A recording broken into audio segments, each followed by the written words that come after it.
Hello, আসসালামু আলাইকুম। আমি ফজল রাব্বি রকি।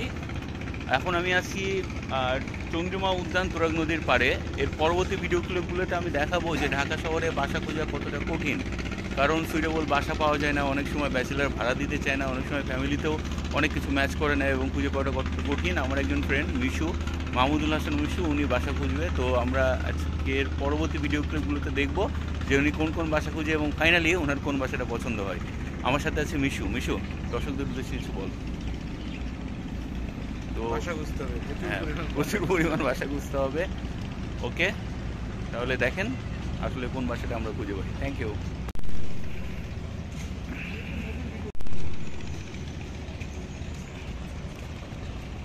এখানে ট্রলার আছে বড় বড়।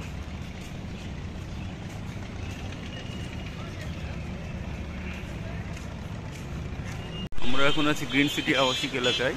এইখানে আমরা বেশ কয়েকটা বাসা দেখলাম, এখনও স্টিল নাও সার্চিং চলতেছে। দেখা যাক মিশুর জন্য আমরা কোন বাসাটা ফাইনালি পাই। বিল্ডিং অনেক, আর এই বাসাটা দেখতে টুলেট দেখতেছেন আপনারা।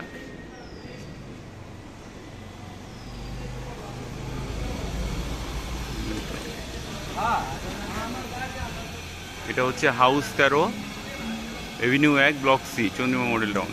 সিগন্যাল লিফট সুন্দর তো। আসে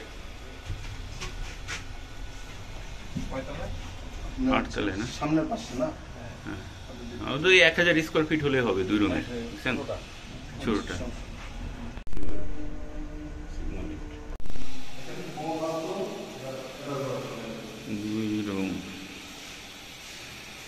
এটা বড় না,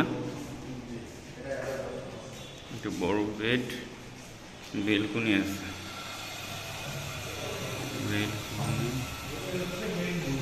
হ্যাঁ,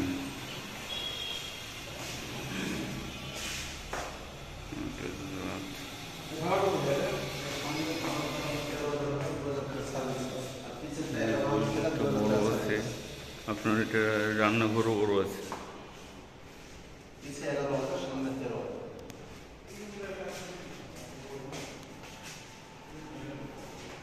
কোনটা 11,000, কোনটা ভাই?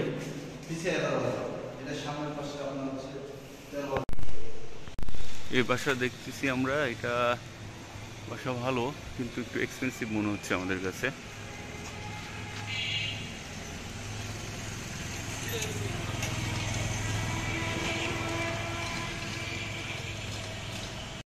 এটাও দেখলাম, এটা মিশুর পছন্দ হয়নি। এখন আছি চন্দ্রিমা মডেল টাউন কাঁচা বাজারের সামনে। এখান থেকে আমরা সোজা যাব, সোজা যেয়ে মিশুর সাথে আরও কিছু হচ্ছে আমরা বিল্ডিং দেখব। মনে হয় এই রোডে বিল্ডিং পছন্দ হতে পারে, দেখা যাক কি হয়।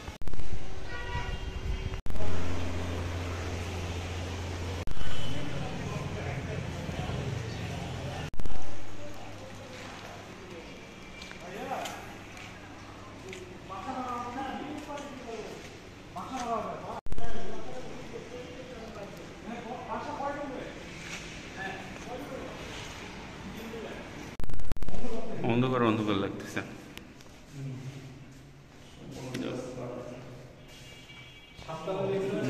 কিচেন,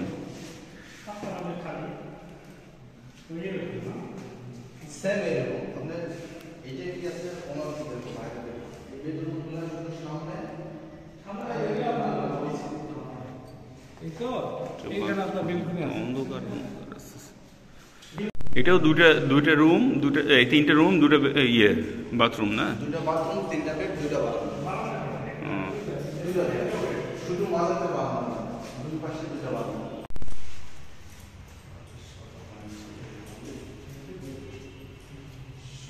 এটার ভাড়া 13,000? জি ভাই, এটা 13,000 টাকা ভাড়া, 2,000 টাকা সার্ভিস।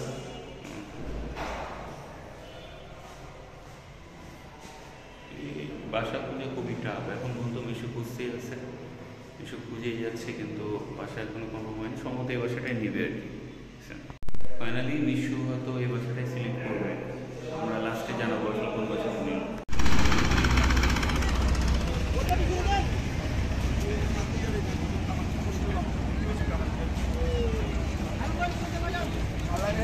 আল্লাহ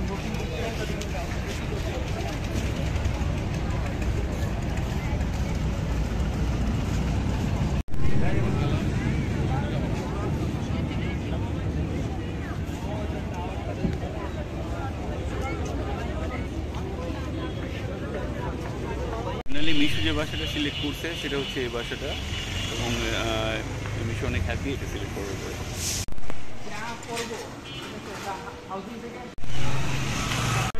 হ্যালো এভরিওয়ান, আমাদের সাথে আছে আমাদের শুভ ভাই, বড় ভাই, হ্যাঁ, তারপরে আছে আমাদের সেই কাঙ্ক্ষিত মিশু, যার জন্যে আমরা হচ্ছে আজকে এই ব্লগটা করতেছি। তো ফাইনালি সে একটি বাসা খুঁজে পেয়েছে, তো আমরা তার অনুভূতি জানবো। মিশু সাহেব, আপনার অনুভূতি বলেন। এটি হচ্ছে বাংলাদেশ স্বাধীন হওয়ার পরে যেরকম অনুভূতি ছিল ঠিক সেরকম। একদম ঝাক্কাস একটা কথা বলছে মিশু, অলওয়েজ জোস। হ্যাঁ, মিশুর সাথে যদি কেউ আড্ডা দেন তো সবসময় ইয়ো থাকবেন, এর জন্য ওর নাম হচ্ছে ইয়ো মিশু। ঠিক আছে, তো আশা করি আমাদের এই ভিডিওটা আপনাদের ভালো লাগবে। প্রথম থেকে শেষ পর্যন্ত আমরা অনেক কিছু দেখানোর চেষ্টা করছি, এবং যদি আমাদের ভিডিও ভালো লেগে থাকে তাহলে অবশ্যই আমাদের চ্যানেলটা সাবস্ক্রাইব করবেন। ধন্যবাদ সবাইকে।